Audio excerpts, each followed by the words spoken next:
tractor guy.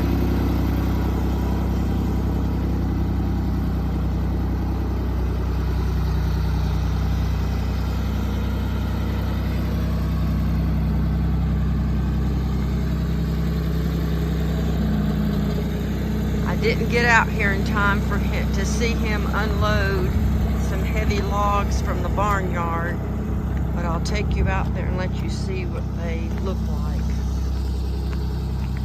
Slowly but surely. Not surely, but surely. So this is our burn pile, and these are the two big logs he just brought in, and I missed videoing.